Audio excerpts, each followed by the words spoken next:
name is Melissa McMahon, and I am the Kiwanis International Youth Protection Specialist. I'm going to be talking with you today about Kiwanis youth protection policies and procedures and how to put those policies into practice. First off, wanted to introduce myself. Here is a photo, as well as our Executive Director of Kiwanis Youth Programs, Michelle Studi Campbell. Why does youth protection matter? Kiwanis Youth Programs serve over 335,000 youth each year. Globally, 1 in 4 youth will suffer some type of abuse or maltreatment. This is a statistic from the World Health Organization. Also, 85% of child abuse victims never report their abuse, and it goes unreported. Abuse is usually at the hands of a known acquaintance and family member and not a stranger. More than 90% of abusers are people children know, love, and trust. How this translates into dollars?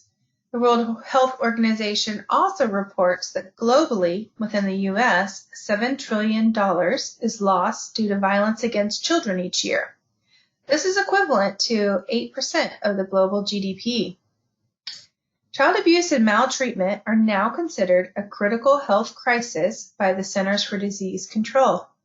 The total lifetime economic burden resulting from new cases of fatal and non-fatal child maltreatment in the United States is approximately $124 billion.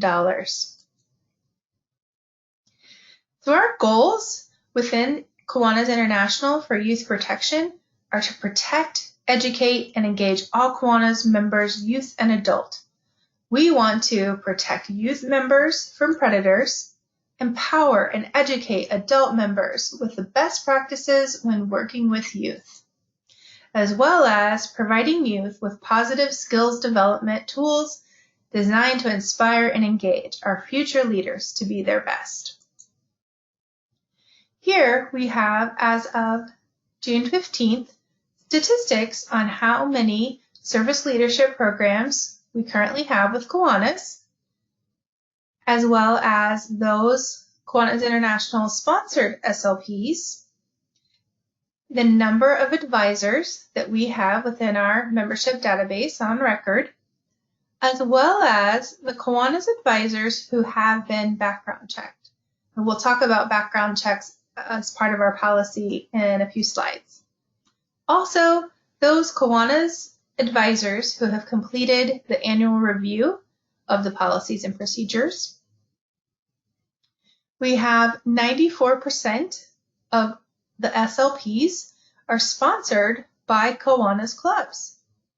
And we have 78% of clubs that have identified a Kiwanis advisor within our records, as well as 73% of those Kiwanis advisors who are on record have a background check.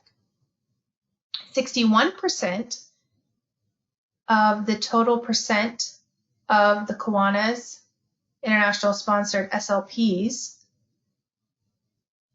with the background check that an advisor had completed. And then that number equals for annual training is 35%.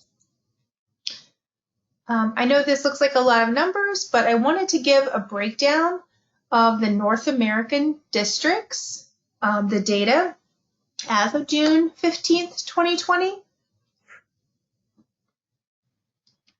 So, and I actually broke down the number of SLP clubs per district, as well as the number for the Kiwanis club that then sponsors an SLP club, the advisor that we have on record, and then of that Kiwanis advisor, how many of those have been background checked through the Kiwanis International process, as well as those Kiwanis advisors who have completed annual training.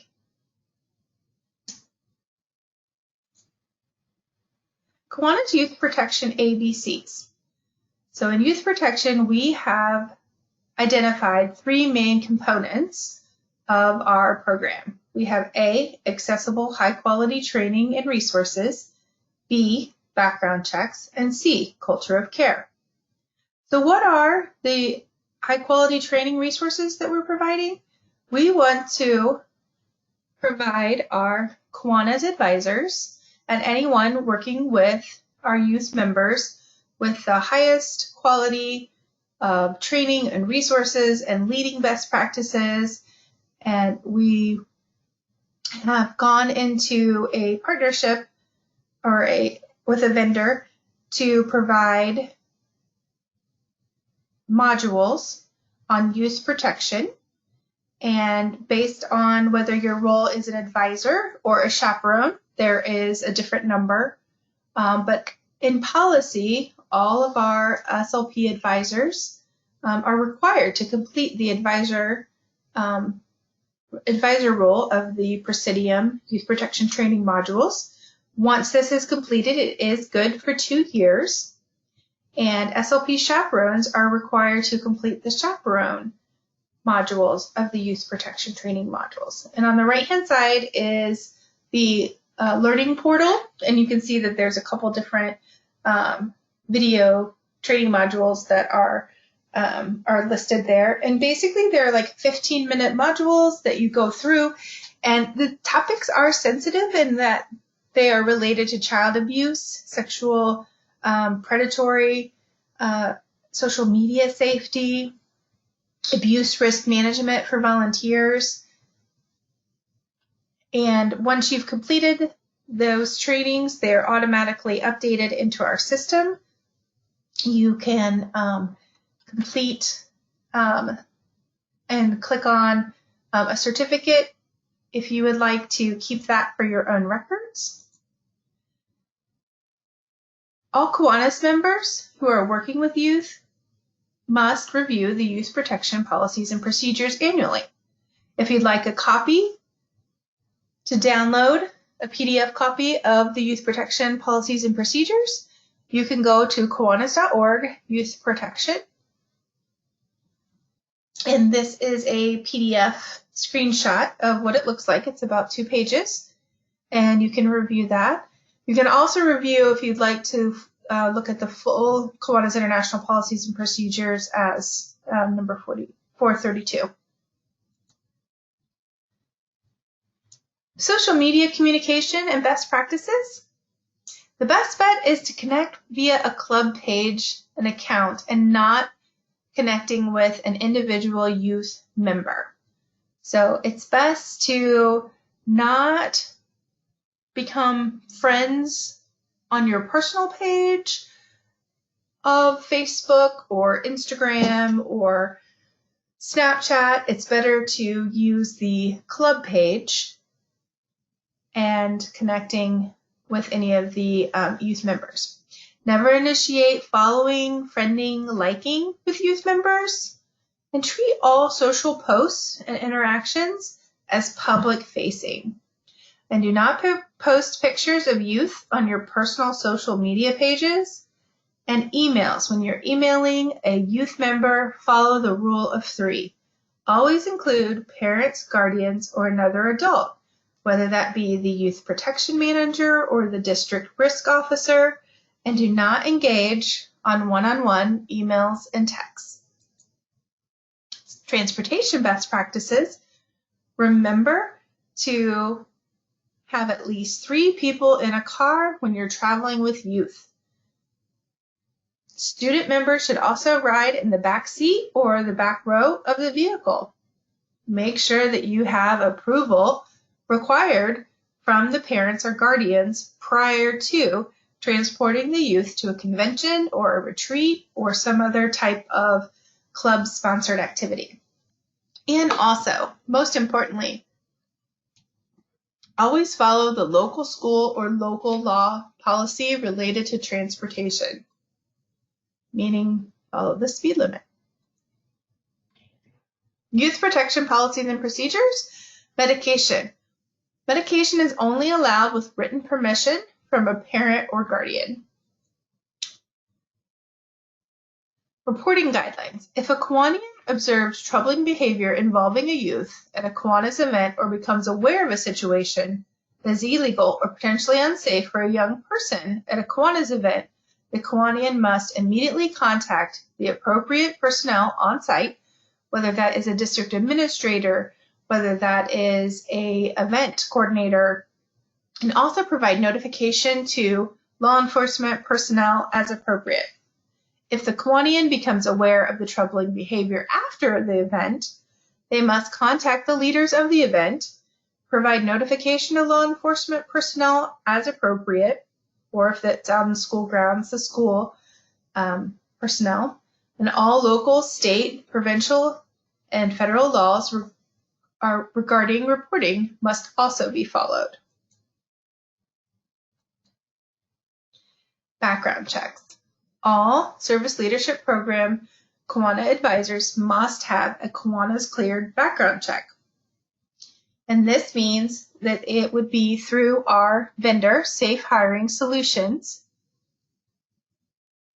Background checks have also been enhanced for chaperones and club advisors, the level of background checks.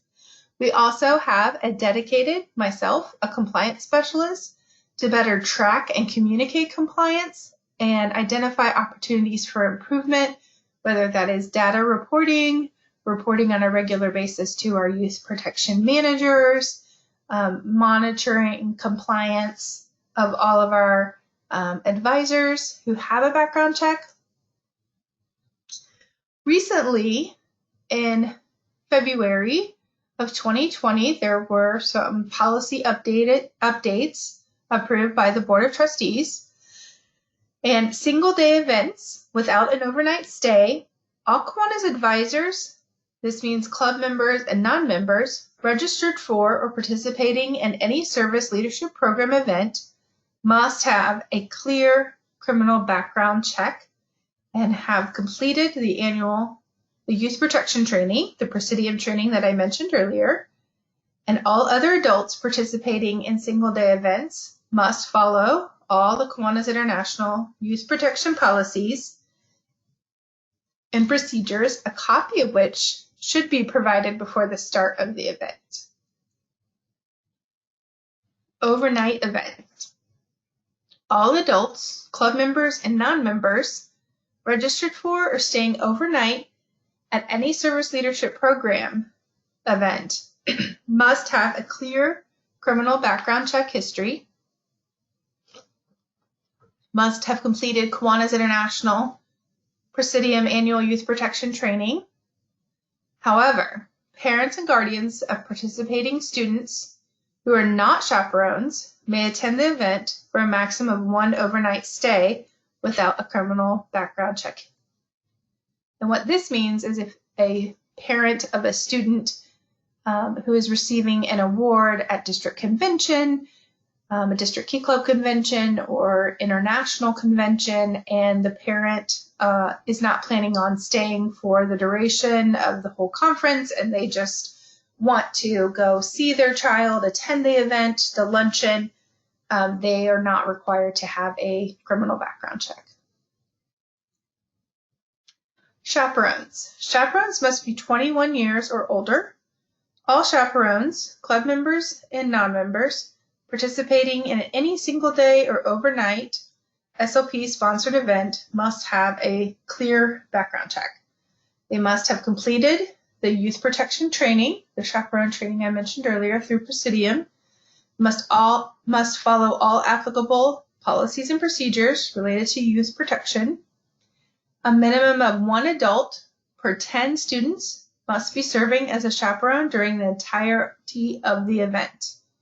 And each overnight Kiwanis-sponsored youth event must have a minimum one chaperone per 10 students. And how this breaks down is that adult chaperones must include one adult male for each 10 youth males or part of, and one adult female for each 10 youth females or part of 10 youth females. Meaning Like if you have up to 8 or up to 6, there should at least be one adult female for each 10. But if it is 8 or 7, you should have at least one adult female or adult male possible. Adults may not share sleeping quarters with students unless it is their child or in a bunkhouse camp setting, like a retreat cabin type setting. Policy and practice, chaperone scenario. So here we have examples of how to apply the youth protection policy. So scenario 1, Casey is a 20-year-old former Key Club governor and now a Kiwanis member and wants to chaperone the decon weekend. Casey turns 21 on the last day of decon. Can Casey chaperone the decon? What do you do? Casey cannot be an overnight chaperone for decon. Casey could be invited to assist with the workshop or other pieces of the event. She could do registration, take names, to encourage participation, but she would not be considered a chaperone and would not be able to stay overnight. Your Key Club decon is coming up in just 5 days, and you have 50 chaperones. You are following best practices, and all chaperones must complete a background check. 45 have cleared, and 5 are pending. What do you do? The chaperone must pass the Kiwanis International background check.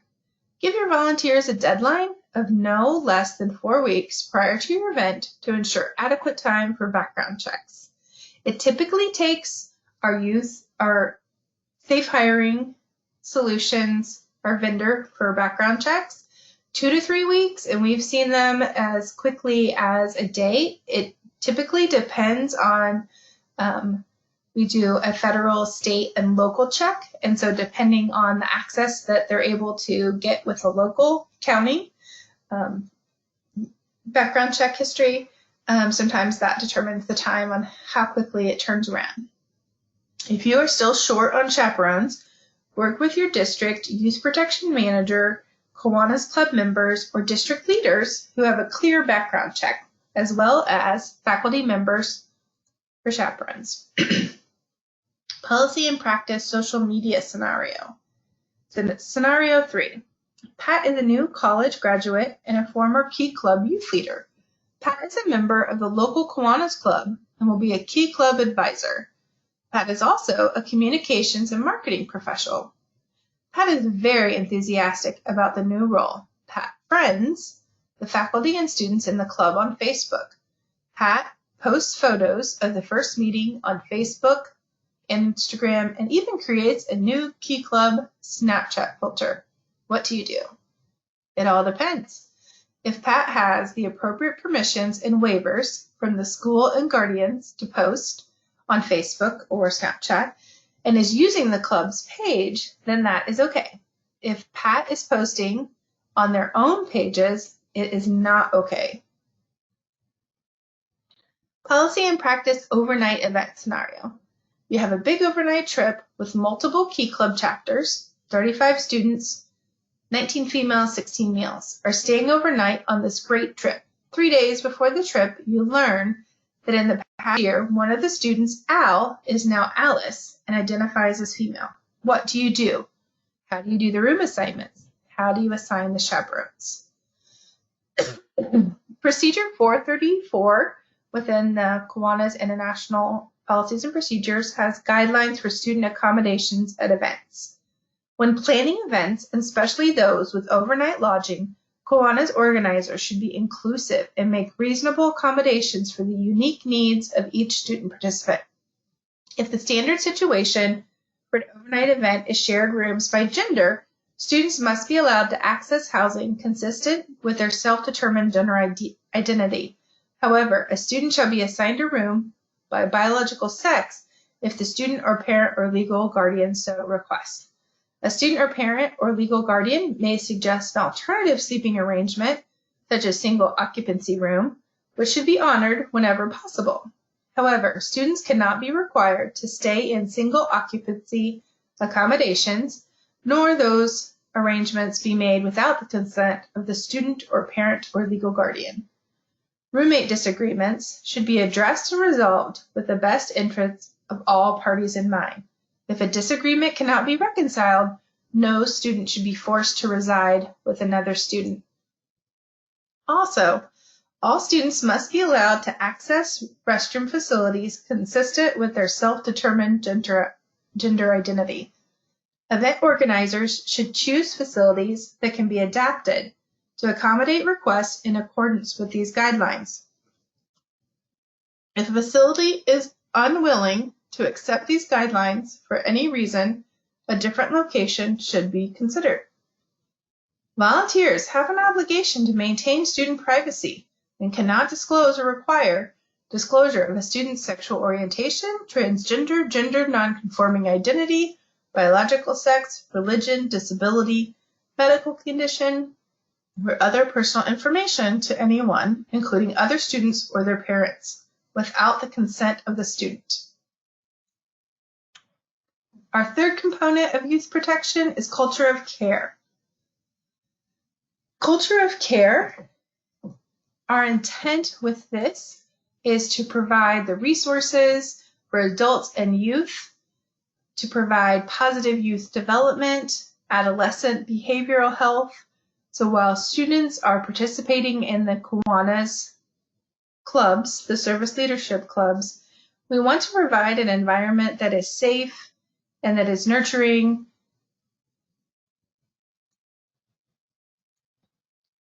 Recently, Kiwanis International launched a new dedicated youth protection helpline. This helpline, the 866-607-SAFE, is staffed 24 hours, 7 days a week by trained professionals with Presidium.